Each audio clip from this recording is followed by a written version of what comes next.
Pour l'heure, je vous propose de tout de suite nous pencher sur cette question du réchauffement climatique et donc de regarder cette vidéo intitulée Réchauffement climatique, le GIEC ne sait plus comment mentir. Les scientifiques prévoient une hausse moyenne des températures entre 0,3 et 4,8 degrés. Un scénario sombre si rien n'est fait pour réduire nos émissions de gaz à effet de serre. Jean Jouzel est glaciologue et climatologue, chercheur à l'Institut Pierre-Simon Laplace. Vous êtes vice-président du fameux GIEC, le groupe intergouvernemental d'experts sur l'évolution du climat et à ce titre prix Nobel de la paix, le GIEC qui vient donc de publier un 5e rapport alarmiste. François Gervais est physicien, professeur émérite à l'université François Rabelais de Tours, médaillé du CNRS et primé par l'Académie des sciences. Vous avez été choisi comme rapporteur critique par le GIEC. Le GIEC ne parle que d'effets négatifs du réchauffement. N'y aura-t-il aucun effet positif ? Ce gaz carbonique qui est vilipendé, c'est tout de même la nourriture de plantes. Faut quand même pas le rappeler. Faut quand même le rappeler. C'est quand même ça augmente, c'est un verdissement de la planète grâce à cette augmentation de 3 centièmes de pourcent à 4 centièmes de pourcent depuis le 19e siècle. Et là, vous venez de nous dire que le gaz carbonique a verdi la planète. Oui. D'accord. Non, je crois que personne ne le, Non, mais je le conteste. Non. Et ça a augmenté le rendement des récoltes. Donc il faut voir quand même les effets bénéfiques. Par ailleurs, l'effet de Je fais un serre. peu de traduction simultanée. Oui. L'effet de serre, c'est pas forcément méchant, l'effet de serre. S'il n'y avait pas d'effet de serre atmosphérique autour de la planète, la température serait plus de 30 degrés inférieure à ce qu'elle est aujourd'hui. Simplement, c'est l'effet de serre de la vapeur d'eau qui est l'effet principal. Alors, allez décortiquer après dans tout cela, quel est le plus que les émissions de CO2 risquent de causer. Et donc de notre mode de vie. Quand vous abordez la question des émissions de est CO2. fondée. Oui, je suis là simplement en tant qu'observateur, relecteur critique du rapport du GIEC. Monsieur Jouzel, vous avez l'habitude de dire, je vous ai entendu plusieurs fois dire que dans la vaste stratosphère, là où on mesure vraiment tout, les effets de l'effet de serre, les effets des aérosols, les effets des rétroactions de la vapeur d'eau, enfin tout ce qu'on a. C'est où la vaste stratosphère pour ceux qui nous écoutent? 17 km d'altitude, on n'est D'accord. pas d'accord là-dessus. 17 km d'altitude. Il y a une figure dans le rapport du GIEC qui est la figure, je crois, 2,24. Cette figure nous montre quoi? Que la température n'a pas bougé depuis 20 ans. Non, elle a décru. Non, pas depuis 20 ans. Elle a décru avant, mais pas depuis 20 ans. Depuis 20 ans, elle n'a pas bougé. Or, dans cette période de 20 ans, a été envoyé dans l'atmosphère 40% de tout le CO2 émis depuis le début de l'ère industrielle au 19e siècle. Où est la relation de cause à effet? Non, d'abord, quand on parle de la stratosphère à 17 km, la température a décru depuis une trentaine d'années, et c'est ce qu'on observe. Vous parlez là, c'est figure du rapport. non, vous parlez là de la température à la surface qui est. Non, je parle bien de. Vous parlez là de la. Non, je pense que la température. Référons-nous à la figure 24, le débat va être arrangé tout de suite. Il y a un truc là, je vais vous dire, c'est pas possible qu'on se batte sur une figure qui serait dans un rapport et qu'on puisse la mésinterpréter ou ne pas l'interpréter de la même façon. Observons les choses, c'est très simple. De 1910 à 1940, augmentation de la température de 6 degrés. De 1970 à 2000, augmentation de la température de 0,6 degrés. Là, exactement la même. Les deux tracés sont complètement parallèles. De 1910 à 1940, il y avait 10 fois moins de CO2 envoyé dans l'atmosphère par les activités humaines que dans la deuxième période. En réalité, on constate un cycle de 60 ans.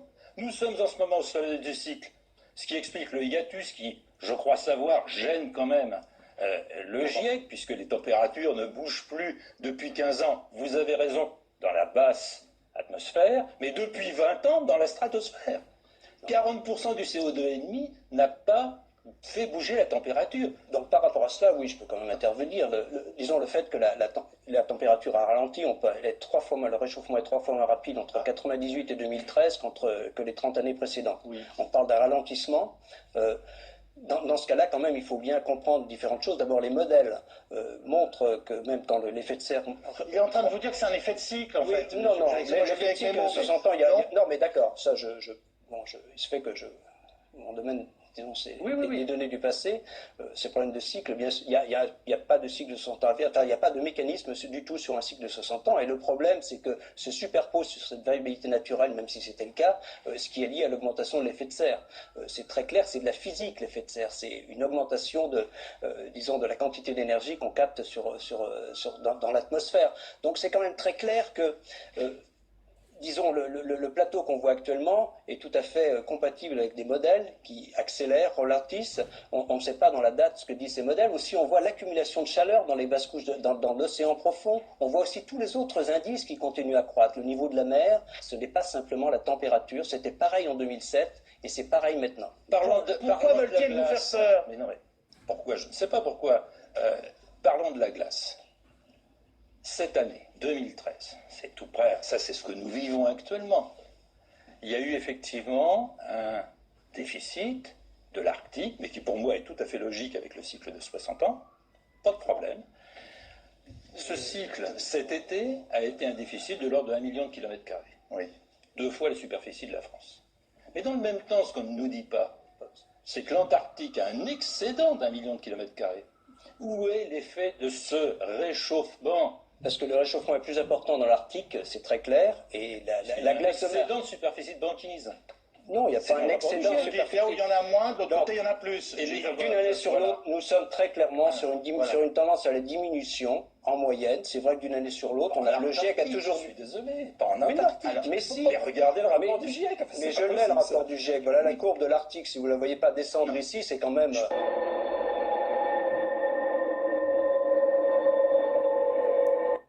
La situation actuelle est intenable. Une croissance exponentielle dans un monde fini ne peut pas durer éternellement.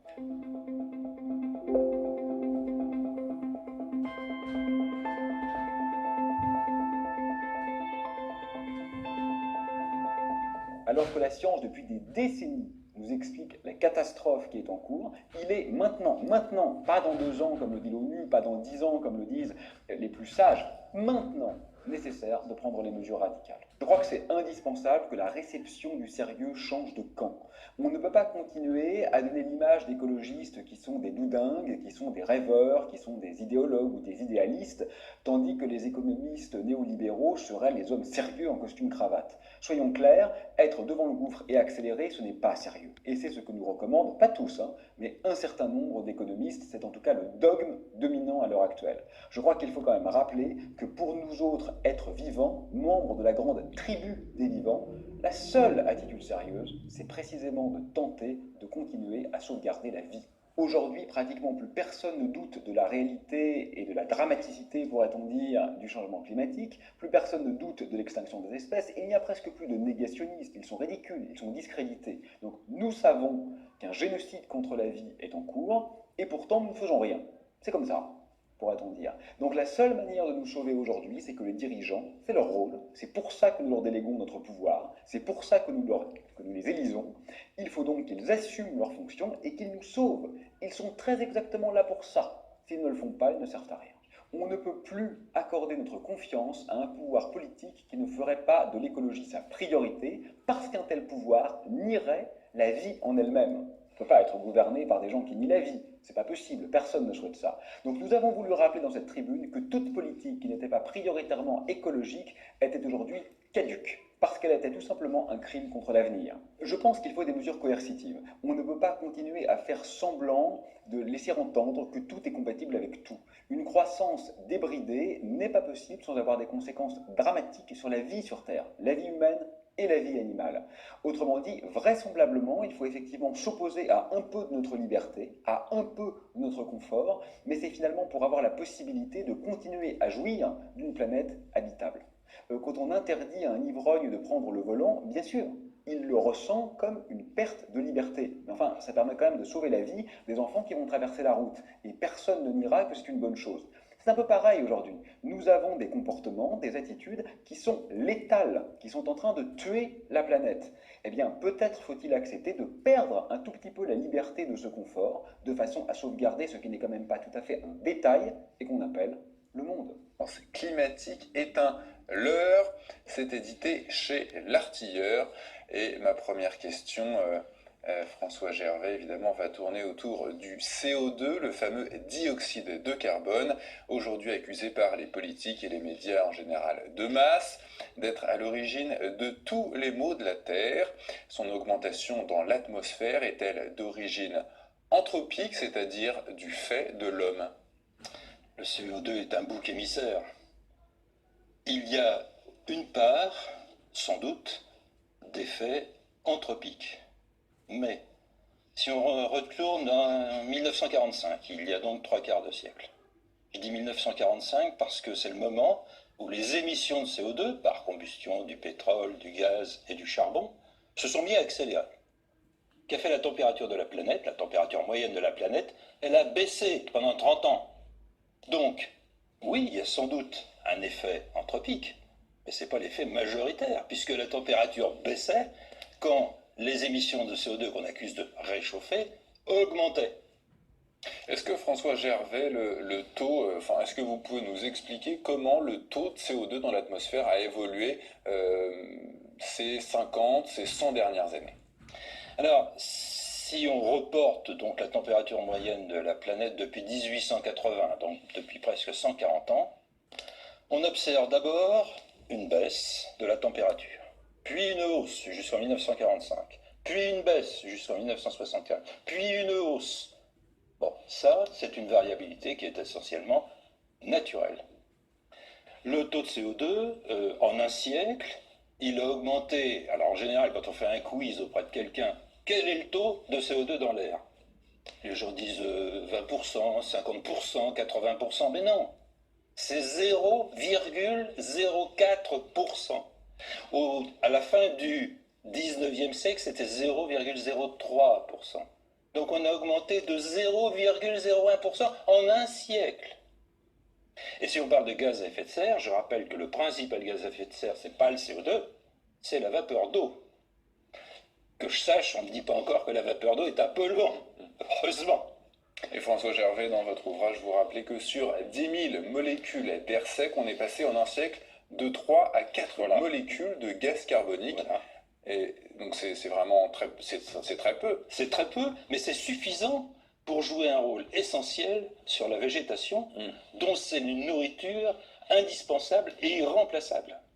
Vous allez vous faire des ennemis, François Gervais, avec cet ouvrage. Vous estimez, vous nous racontez dans votre ouvrage que la chaleur dégagée par la combustion de charbon, de gaz ou de pétrole ne réchauffe pas la Terre. Elle la réchauffe si peu que c'est en deçà des seuils mesurables. Si on reprend l'histoire de la Terre, alors mesurée en centaines de millions d'années, on a des reconstructions de température et des reconstructions de taux de CO2 dans l'air. Il y a des époques où il y en a eu 10 fois plus qu'aujourd'hui, ce qui n'a pas empêché des glaciations. Donc, je ne dis pas qu'il n'y a pas d'effet, mais c'est un effet qui est minime par rapport à la vie naturelle de la planète. François Gervais, est-ce qu'on peut prédire facilement la température dans 100 ans, dans 50 ans? C'est ce qu'a essayé de faire le GIEC. Et si vous lisez... Alors le GIEC, je rappelle à nos téléspectateurs, c'est le groupe d'experts intergouvernemental sur l'évolution du climat. Le mot intergouvernemental est essentiel. Alors, expliquez-nous pourquoi. Que dit-il? Pourquoi? Parce que ce fameux résumé à l'attention des décideurs est adopté avec, bien entendu, des scientifiques qui ont rédigé le brouillon, mais avec les représentants de tous les États, en gros, qui ont signé, qui ont participé au travail du GIEC, il y en a beaucoup, et chaque mot est pesé, chaque phrase est pesée avec l'accord des États, sinon on ne le met pas dans le résumé. Donc, ce mot intergouvernemental est essentiel pour bien comprendre comment ça se passe.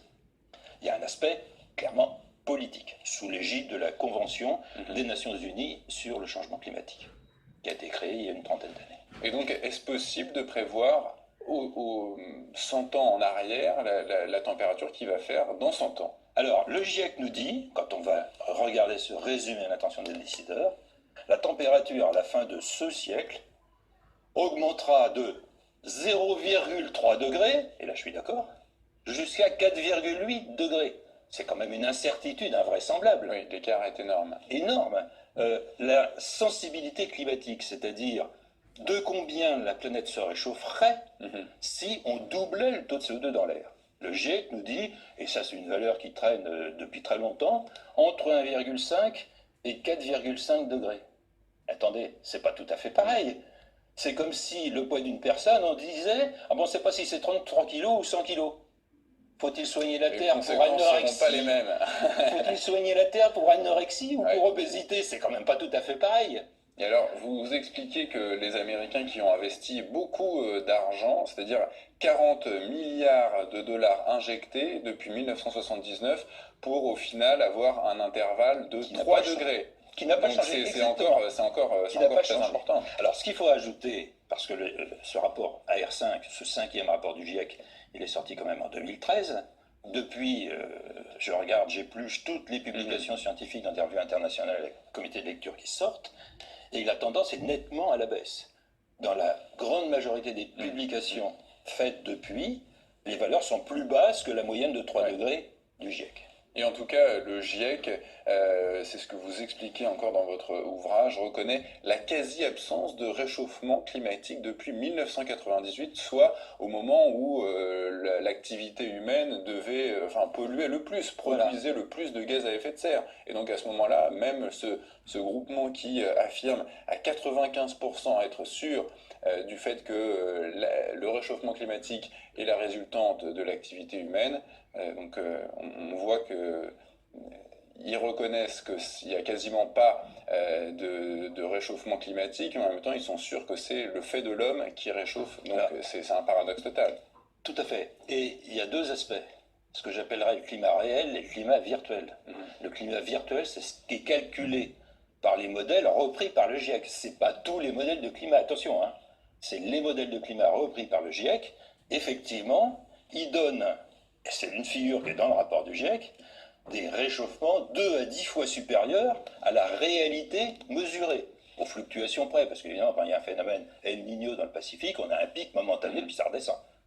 Mais le GIEC reconnaît que, dans 2 figures de son rapport, que les modèles chauffent 2 à 10 fois trop par rapport aux observations depuis 1998, comme vous le dites. Alors, vous poussez le bouchon encore plus loin, François Gervais, puisque vous nous expliquez que non seulement le CO2 n'est pas un polluant, mais qu'en plus il est un engrais naturel. Mieux qu'un engrais, c'est indispensable. S'il n'y avait pas de CO2 dans l'atmosphère de la Terre, il n'y aurait pas de végétation sur Terre. Donc c'est plus qu'un engrais.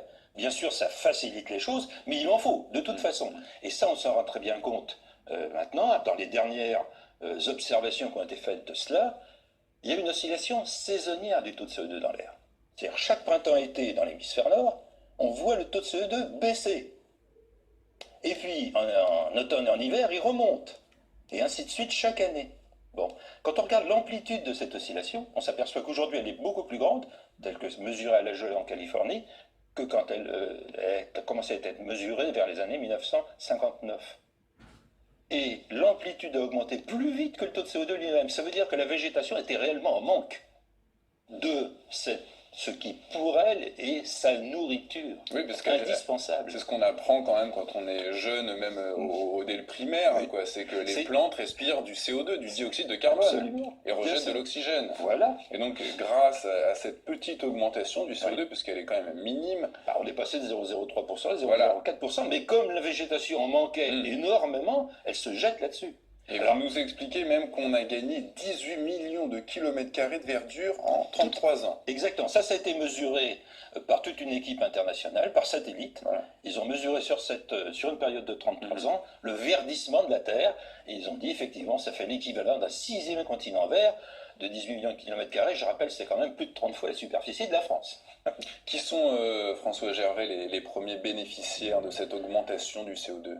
Tous ceux pour qui, bien évidemment, la nourriture est le premier poste de dépense. C'est-à-dire les gens les plus démunis de la planète. Le bénéfice, c'est d'abord pour eux, bien sûr. On peut le chiffrer à peu près 1 milliard de personnes, oui. Et voilà, et vous nous dites justement que ce bénéfice économiquement pour l'humanité, il est de 3 000 milliards d'euros entre 61 et 2011. Voilà, ça a été chiffré dans une étude américaine, en prenant justement toutes les plantes nutritives, qu'il s'agisse des céréales, mais aussi les légumes et les fruits, sur lesquels il y a un bénéfice assez important d'un accroissement du CO2. Alors il y a quelques rares plantes qui ne jouent pas le jeu, mais il y a également le plancton de la mer. Et donc, on augmente, qui a explosé, qui augmente donc la nourriture de pour les poissons, de tous les poissons, les mammifères, marins. Donc tout ça, c'est un vrai bénéfice. Ça a été chiffré à 3 000 milliards d'euros, mais ça continue, hein, bien sûr. Alors justement, pour parler des animaux, les médias, en tout cas les personnes qui affirment qu'il y a ce réchauffement climatique, accusent régulièrement les bovins de rejeter des gaz à effet de serre, hein, donc le méthane et le protoxyde d'azote. Est-ce que ces gaz sont dangereux pour l'environnement? Alors, le méthane avait doublé au cours du XXe siècle dans l'air.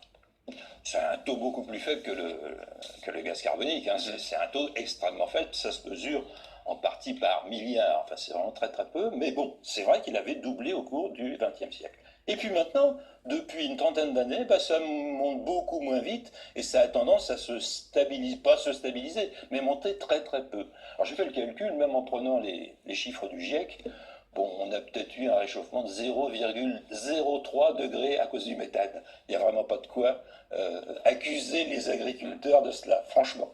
Vous nous expliquez néanmoins, François Gervais, qu'il existe des gaz qu'il faut éradiquer. Est-ce que vous pouvez nous en citer quelques-uns? Alors bien sûr, il y a des polluants. Le premier qu'on a pratiquement éradiqué grâce aux pots catalytiques montés sur les voitures, c'est le monoxyde de carbone. Alors là, qui est carrément un poison. Et puis plus généralement, tout ce qui va être fumée, particules, effectivement, moins il y en aura dans l'air, mieux ça vaudra, bien sûr. Alors, mais ça n'a rien à voir avec ouais. le CO2. François Gervais, vous citez ce professeur d'économie du changement climatique à l'université d'Amsterdam, Richard Tol, qui montre qu'une augmentation de la température jusqu'à 2 degrés serait bénéfique pour l'humanité. Est-ce que vous pouvez nous expliquer sur quoi reposent ces travaux? On pourrait citer, mais c'était pas encore le cas quand j'ai écrit le livre, mais citer un des derniers prix Nobel d'économie qui lui aussi dit que l'idéal pour la planète, ça serait 2-3 degrés de plus et que ça serait un bienfait. Donc là, ils font une analyse coût-bénéfice. Si on augmente un peu la température de la planète, non seulement c'est pas une catastrophe, mais de toute façon, ça sera pas le cas. En tout cas, si c'est le cas, ça sera naturel et pas à cause du CO2 qui a atteint pratiquement ses limites de tout ce qu'il peut faire. Le CO2 ne réchauffera pas la planète au-delà d'une fraction de degré d'ici un siècle ou deux. Mais alors, on nous explique souvent dans les médias que ce risque de réchauffement planétaire risque d'entraîner une hausse du niveau des océans et donc risque de en tout cas de faire expulser tous ces gens qui sont sur des îles ou alors sur des territoires assez plats en mer. Alors, à l'heure actuelle, la hausse moyenne du niveau des océans, mesurée par les marégraphes, il y en a 2000 sur toutes les côtes, les îles. Les marégraphes, si on en prend la moyenne, on trouve une hausse de 1 mm par an. 1 mm par an d'ici la fin du siècle, ça va faire 8 cm. Est-ce que c'est une catastrophe? Je crois que quand il y a des marées, l'amplitude est de toute façon beaucoup plus grande. Et entre les petites marées et les grandes marées, on sait s'en prémunir. Donc, même si on prend, à l'heure actuelle mesurée par satellite, c'est 3 mm. Ça ferait 30 cm. Bon, même pas 25 cm puisqu'on est déjà en 2018, d'ici la fin du siècle. Mais c'est moins que rien. Vous nous expliquez qu'il y a même certains territoires qui se sont agrandis. Ah oui, exactement. C'est ce qu'on constate. Il y a des îles qui, au contraire de se noyer, au contraire, ont augmenté de surface. Bon. Là où on avait dit que c'était catastrophique. Mais est-ce que si on considère qu'il y a un réel réchauffement climatique, ce qui n'est pas votre thèse, est-ce qu'on peut se dire que ce réchauffement de l'air peut réchauffer les océans? Sur le principe, une fois l'ensemble des températures équilibrées, et ce qui prendra sur la Terre plusieurs siècles, bien sûr, il y a une influence mutuelle. Mais je propose la petite expérience suivante. Remplissez une baignoire d'eau froide et essayez de la réchauffer avec un sèche-cheveux, ce qui est beaucoup plus chaud que l'air aujourd'hui. Eh bien, on en reparle. Le soleil peut réchauffer les océans, mais l'atmosphère, non. Beaucoup moins, pas suffisamment. En revanche, les océans, si eux se réchauffent, ils vont réchauffer l'air, bien sûr. Mais là, en sens inverse, c'est pas du tout évident. Essayez avec un sèche-cheveux, vous verrez. On a énormément de mal à chauffer l'eau d'une baignoire. François Gervais, l'autre grande partie de votre ouvrage, enfin à mon sens, c'est que vous estimez que la lutte contre le réchauffement climatique est aujourd'hui complètement vaine. Est-ce que vous pouvez nous expliquer pourquoi? Puisque de toute façon, prenons la politique française. Au hasard, la France a réduit de 20% ses émissions de CO2. Bon, qu'est-ce que ça a fait? Même si je reprends la sensibilité climatique du GIEC, qui est très exagérée et contestable, même en reprenant ça, la France a œuvré, en faisant ça, pour éviter un réchauffement de la planète de 1 millième de degré. Autrement dit, on a des lois dont l'impact n'est même pas mesurable. À quoi bon? Oui, et à l'heure en plus où on demande aux Français de payer plus cher pour faire un plein d'essence, donc Voilà. il faudrait, je crois c'est ce que vous dites, 16 milliards d'euros par jour. C'est ce que dit la Banque mondiale. Voilà, à l'échelle planétaire, dépensés pour tenter de réduire ce réchauffement climatique. Disent-ils, mais en réalité, ça ne ferait que grever la dette souveraine mondiale, de la multiplier par 2,5. Et puis alors en plus vous argumentez encore plus dans ce sens, puisque vous nous dites que l'Inde et la Chine vont continuer à augmenter leurs émissions, qu'aucun pays d'Europe n'a tenu ses engagements qu'il avait pris lors de la COP 21. Et un petit peu pour aller sur ce thème du photovoltaïque et de l'éolien, vous nous dites que l'Allemagne et le Danemark se sont engagés sur cette voie, mais que leurs résultats ne sont pas très probants et qu'en plus ça coûte très cher de s'équiper d'éoliennes et de panneaux photovoltaïques. Plus on peut porter le prix du kilowattheure payé par le consommateur dans différents pays d'Europe, plus l'implantation d'éoliennes et de panneaux photovoltaïques est élevée, avec un record en Allemagne et au Danemark, et c'est eux qui payent l'électricité 2 fois plus cher que les Français. Et est-ce que d'un point de vue économique, c'est, je veux dire, dans la production de ces engins, de ces panneaux, de ces éoliennes, est-ce que ça favoriserait pas, par exemple, la baisse du chômage? Je ne sais pas. Alors, sans doute que toute activité économique a un effet positif de ce genre. Mais alors, en ces termes, à ce moment-là, on va recruter plein de terrassiers au lieu de machines qui font le travail beaucoup mieux. Alors, on les paiera cher, mais ça évitera le chômage. Non, il ne faut pas exagérer quand même. Il faut quand même faire des choses intelligentes aux salariés. Il ne faut quand même pas tomber dans ces excès-là. Donc, faire des choses parce que est-ce que c'est utile ou inutile? La première question à se poser, c'est est-ce que l'énergie fabriquée par un panneau photovoltaïque sera à terme supérieure à l'énergie qu'on a dépensée pour le fabriquer lui, et ensuite en assurer la maintenance et le démanteler en fin de vie. Si l'énergie produite est inférieure à toute cette énergie investie, c'est pas viable. C'est pas viable, évidemment. Et c'est la première question qu'il faut se poser. Ça dépend de la latitude. Il est clair que dans des pays plus au sud, ça peut être valable. Mais dans les pays du Nord, là, faut vraiment voir. Et est-ce que, François Gervais, la production des composants de ces machines, de ces éoliennes, de ces panneaux photovoltaïques est, on va dire, pas trop mauvais pour l'environnement? Il suffit d'aller se promener en Chine et voir le travail des enfants dans les mines dans des conditions épouvantables, alors que ça va devenir quelque chose d'aussi stratégique que l'était le pétrole jusqu'à présent, avec toutes les guerres que ça a supposées pour la maîtrise du pétrole. Et ben, si on développe ça, ça sera des guerres pour la maîtrise de ce qu'on appelle les terres rares, qui sont indispensables, le néodyme par exemple pour les aimants des éoliennes. Ça va être la guerre pour s'assurer la mainmise là-dessus. Alors, il y a deux, trois petites questions avant qu'on voit un petit peu l'avenir pour la production d'énergie dans le monde. François Gervais, des petites questions comme ça. Est-ce que porter un masque anti-pollution, c'est bon plutôt pour le corps? Contre la pollution, oui, mais le CO2 n'est pas un polluant, puisque nous expirons du CO2. Nous en fabriquons plusieurs fois par minute. Et du coup, vous dites que justement, le CO2 qu'on recrache reste un petit peu prisonnier dans notre masque. Est-ce que c'est mauvais pour la santé d'avoir ce... Le CO2 n'est pas toxique aux concentrations auxquelles nous expirons. Quand nous expirons, il y en a à peu près 30 fois plus que dans l'air, dans notre haleine. Mais même si on porte un masque et est-ce qu'on le réinspire, ça n'est pas toxique, il n'y a pas de danger.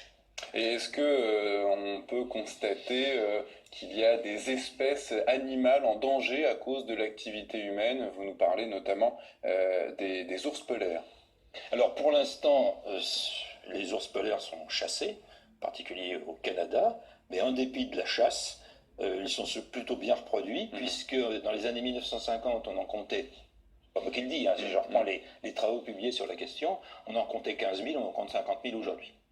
Mais François Gervais, on nous montre souvent à la télévision ces images de glaciers qui s'effondrent comme ça dans l'océan. Est-ce que ça n'est quand même pas la preuve qu'il y a un réchauffement climatique? Alors l'avance d'un glacier est normale.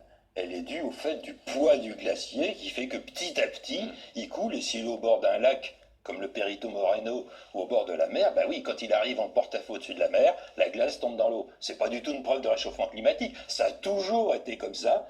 Ça s'appelle le vélage du glacier.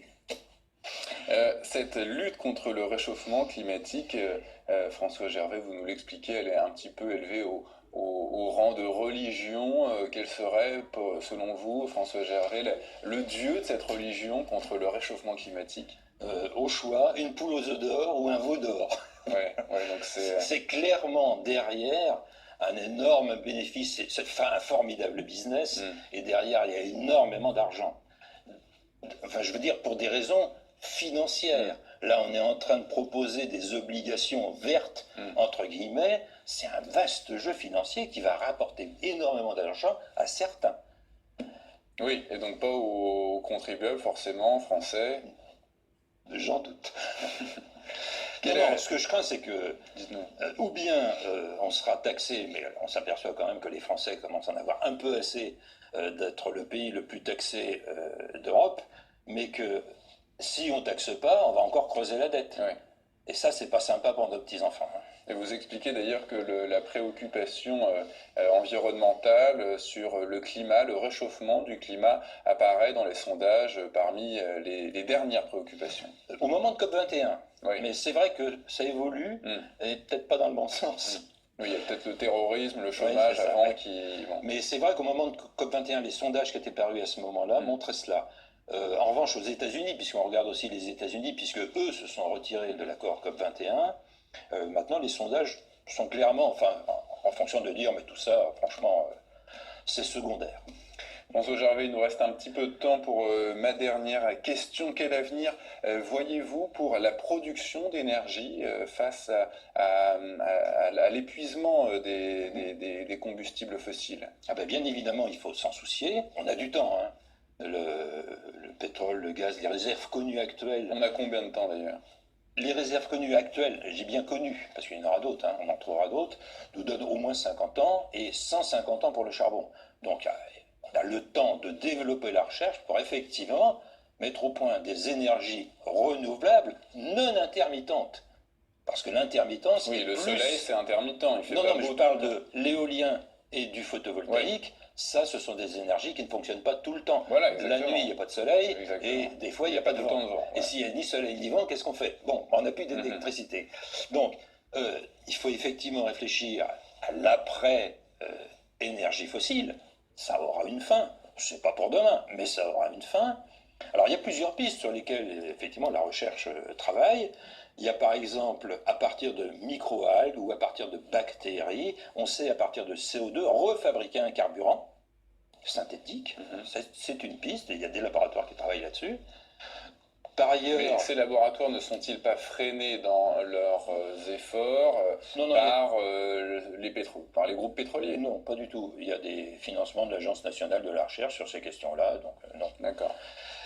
Par ailleurs, à l'heure actuelle, on utilise le nucléaire par fission d'atomes, mais on n'utilise qu'une très faible partie de l'uranium. C'est pour ça qu'on a énormément de déchets radioactifs. D'accord. Ce qui n'est pas une bonne idée. Mais si, avec le nucléaire dit de 4e génération, à ce moment-là, on va consommer tout l'uranium, mieux encore du thorium, et là, on a une ressource qui se régénère, et on a du combustible pour 3000 ans. Et le thorium, où est-ce qu'on le trouve, justement? Parce qu'on sait que l'uranium, on en trouve beaucoup au Mali. D'ailleurs, c'est pour ça que la France est engagée dans ce conflit, pour un petit peu pour protéger les intérêts de l'entreprise Areva. Où se trouvent les sites de thorium? Je ne l'ai pas franchement en tête, je ne peux pas vous répondre précisément sur cette question-là, mais il y en a. Est-ce que vous pensez que le changement de combustible puisse amener à de nouvelles guerres, ou en tout cas à de nouveaux intérêts géostratégiques dans les 50 ans? C'est toujours un risque, c'est la raison pour laquelle il faut aussi regarder de très près la fusion thermonucléaire contrôlée. Il y a le grand réacteur ITER qui est en construction dans le sud de la France. C'est un projet mondial avec plein de pays qui participent. Là, on sait que ça va marcher, mais ce qu'on ne sait pas, c'est quel sera le coût de l'électricité qui sera produite par cela. Parce que là, le problème de la ressource disparaît totalement. La ressource, c'est l'hydrogène. Et il y en a partout sur la Terre. À l'heure actuelle, a lieu en Pologne un grand sommet du climat, la fameuse COP24. Pour préparer ce sommet, le GIEC, le groupement d'experts intergouvernemental sur l'évolution du climat, a publié un rapport le 6 octobre dernier, un rapport catastrophiste pour dire les choses diplomatiquement, et qui en gros dit que si nous ne commençons pas tout de suite à réduire les émissions de gaz carbonique qu'émet l'humanité, nous pourrions avoir un réchauffement cataclysmique qui commencerait à se faire sentir très durement dès 2030, c'est-à-dire quasiment demain. Donc, dans ce contexte, nous sommes heureux de recevoir aujourd'hui ici François Gervais, professeur émérite de l'université François Rabelais de Tours, qui a lui-même participé aux travaux du GIEC, donc qui a vu le GIEC de l'intérieur, mais qui par contre ne partage pas ce catastrophisme qui est véhiculé par cette institution. Et il va nous dire pourquoi. Je rajouterai que demain, il sera encore sur Paris. Il participera à une conférence qui est la contre-COP 24, qui est organisée par le groupe des climato-réalistes. Et par ailleurs, il est l'auteur de plusieurs livres, dont un vient de sortir tout récemment, qui est intitulé « L'urgence climatique est un leurre ». Donc, avant de lui laisser la parole, je voudrais juste souligner un point important, c'est qu'aujourd'hui, bon, vous entendez beaucoup de gens qui annoncent des catastrophes à venir, que ce soit des gens du showbiz, des gens, des politiques, même des scientifiques. Mais il y a en tout cas une chose qui est importante, c'est qu'en général, ils parlent des conséquences de ce qui va se passer si on ne réduit pas les émissions de CO2, mais par contre, ils n'ont pas l'air vraiment de s'intéresser des conséquences de leur propre politique si elles étaient appliquées. Et là, on a vu en petit ces dernières semaines en France quelles peuvent être ce type de conséquences avec la révolte des Gilets jaunes.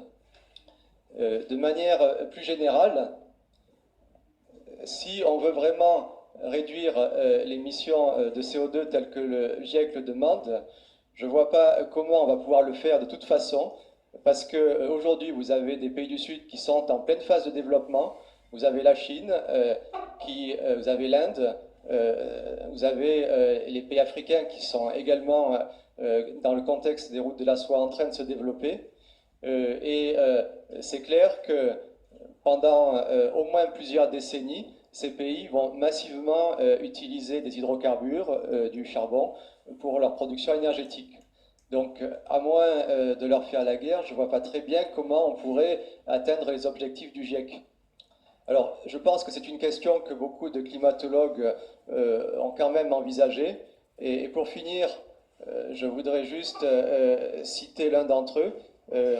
C'est Hans-Joachim Scheinhuber, qui est en fait un climatologue allemand qui a une influence politique très importante. Il est ami d'Angela Merkel. Il a été fait commandeur de l'Empire britannique par la reine d'Angleterre. Il a de l'influence dans les milieux du Vatican, et notamment dans l'élaboration de la dernière encyclique écologiste. Et donc lui considère que, de toute façon, le problème c'est qu'il y a trop d'hommes sur Terre et qu'il faudrait, enfin, je cite, il estime que la capacité d'accueil de la Terre est d'1 milliard de personnes. Quand j'entends ça, j'ai plutôt envie de me poser la question, qu'est-ce qu'on va faire des autres, des 6 milliards restants?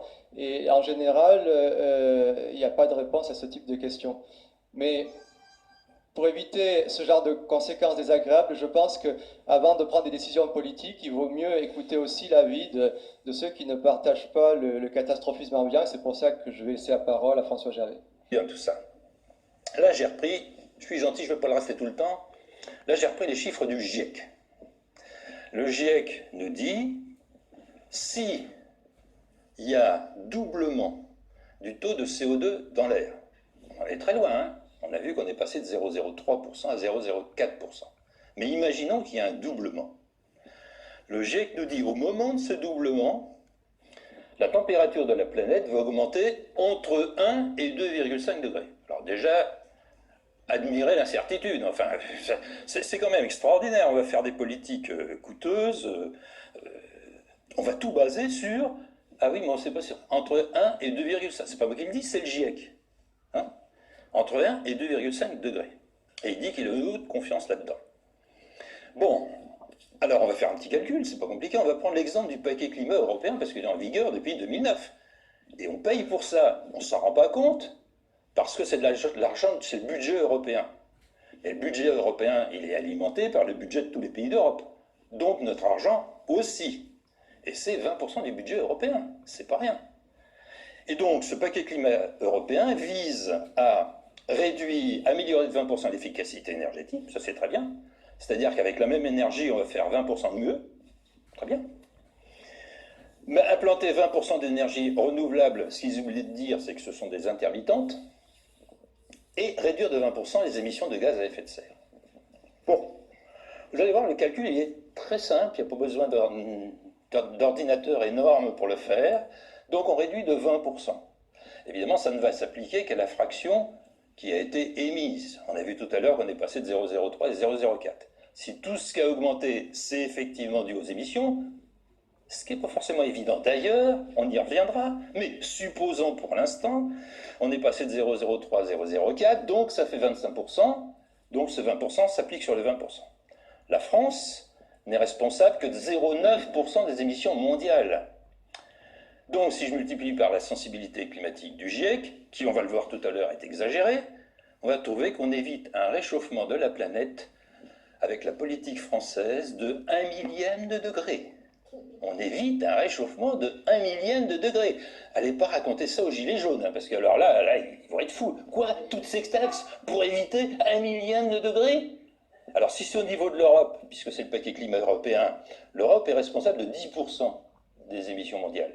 Donc ça fera 10 fois plus, donc on évite un réchauffement de la planète en prenant la valeur haute du GIEC de 1 centième de degré. Bravo l'Europe, attention, hein. On évite un réchauffement d'1 centième de degré. Mais quand on regarde des chiffres comme ça, on se dit mais qu'est-ce que ça veut dire ça? Les gens dans les ministères, ils n'ont pas fait ce petit calcul là? Ou ils l'ont fait mais tout de suite pour le mettre sous le tapis parce que pourquoi? Bon, en tout cas, ça c'est que le début, hein, parce que la Banque mondiale, alors là, formidable, la Banque mondiale, grande spécialiste du climat, comme chacun sait, la Banque mondiale, attendez, il ne faut que ça de s'occuper du climat. Ils ont chiffré le coût d'ici 2030 à 89 000 milliards de dollars. 89 000 milliards de dollars. Ça donne le vertige. La dette souveraine mondiale aujourd'hui est de 60 000 milliards de dollars. La dette de tous les pays du monde. Donc si on y ajoute 89 000 milliards de dollars, parce qu'évidemment l'argent on ne l'a pas, hein, ça veut dire qu'on va multiplier la dette souveraine mondiale par 2,5. Bon, enfin, pas fini de la creuser la dette, hein. Je ne commenterai pas davantage. Juste, c'est pas moi qui l'ai dit, vous voyez, il y a Christine Lagarde là, sur la photo, là, il y avait Ban Ki-moon, il y a Michel Sapin, voilà, ils ont l'air contents de taxer, c'est le plus gros casse de l'histoire de la planète, 89 000 milliards de dollars, enfin, franchement. Bon, Alors, tout ça pourquoi? Pour 0,4 degrés. Je commence le décompte en 1945. Non pas parce que un peu, mais enfin pas trop. Et là, à partir de 1945, ça a commencé à accélérer. Alors logiquement, qu'est-ce qu'elle a fait la température? Elle a baissé. Pendant 30 ans, la température... Mais tout ça, on peut aller le vérifier très facilement. Hein. La température a baissé quand les émissions ont commencé à accélérer. Donc, ce qu'on peut en conclure, c'est que, bien sûr, il peut y avoir un effet du CO2. On a tâché d'évaluer combien, mais en plus de ça, il y a quelque chose de naturel, puisque ça baissait pendant que les émissions accéléraient. Alors, bon, trouver un lien. Alors, j'adore cette période pendant que ça baissait, parce que là, je montre des couvertures de Time Magazine des années 1970. Là, l'hystérie du style de ce qu'on connaît aujourd'hui, c'était « on va tous mourir de froid, car ça va continuer ». Vous voyez, puis alors, voyez la courbe reprise de Time Magazine, vous voyez comment ils ont amplifié, c'est des degrés Fahrenheit, hein, et comme ils ont amplifié pour montrer que ça se refroidissait, que c'était catastrophique. C'est vraiment le négatif de ce qu'on entend aujourd'hui. Bon. Et donc, dernière donnée qui est sortie d'une publication de cette année sur la chaleur contenue dans les océans. On trouve là encore une modulation de cette chaleur qui suit ce cycle de 50 ans, de 60 ans, enfin, c'est entre 60 et 70 ans. Bon, donc là, voilà, on a pas mal de sentinelles du climat qui confirment ce cycle, mais le GIEC n'en parle pas. Alors qu'en tant qu'expert reviewer, je lui ai envoyé des références, cité ces travaux-là et discutez-les. On ne peut pas, puisqu'on les observe, que c'est publié, et c'est publié par beaucoup de gens, regardez récemment le nombre de gens qui ont publié là-dessus pour parler de ce cycle de 60 ans. Ça fait partie de la littérature scientifique internationale, vous devriez le citer. Ils n'ont rien cité du tout. Ils m'ont remercié, puis voilà. Ils n'ont rien cité du tout. Alors qu'est-ce que c'est ce cycle? Les premiers travaux publiés par Schlesinger et Hermann Küti en 1994 dans Nature invoquaient ce qu'on appelle l'oscillation atlantique multidécennale, qui effectivement suit ce cycle de 60 ans. Bon. Plus intéressant, un collègue qui s'appelle Nicolas Cafetta, que j'ai rencontré déjà dans 3 conférences à l'étranger, invoque une piste intéressante. Je n'ai pas dit que c'était démontré, mais c'est quand même une piste intéressante. Il invoque un effet de marée des grosses planètes du système solaire, bon, Jupiter et Saturne, hein, c'est les 2 plus grosses, selon qu'elles sont du même côté par rapport au Soleil ou de part et d'autre, évidemment, l'influence de la gravitation de l'une et l'autre va être différente. D'où l'idée d'un effet de marée sur cette boule gazeuse qu'est le Soleil, aisément déformable. Alors même si ces planètes sont loin, il peut y avoir un effet, enfin c'est ce qu'il montre dans son dernier papier, qu'il peut y avoir un effet, donc, un effet de marée, comme on l'observe, la Lune provoque les marées des mers sur Terre. Hein. Alors là, on a simplifié en disant qu'il y a un cycle. Mes collègues Lüdecke et Weiss, eux, ont analysé les températures des villes d'Europe depuis qu'on a des données, c'est-à-dire depuis 1760. Et ils trouvent bien le cycle de 60 ans, et ils trouvent en plus un cycle plus long de 200 ans. Alors tout ça, ça se combine, et il se trouve que les 2 cycles sont passés par leur maximum durant le début de ce siècle. Donc si on vous dit les dernières années ont été un peu plus chaudes, oui, d'accord. Mais c'est complètement naturel.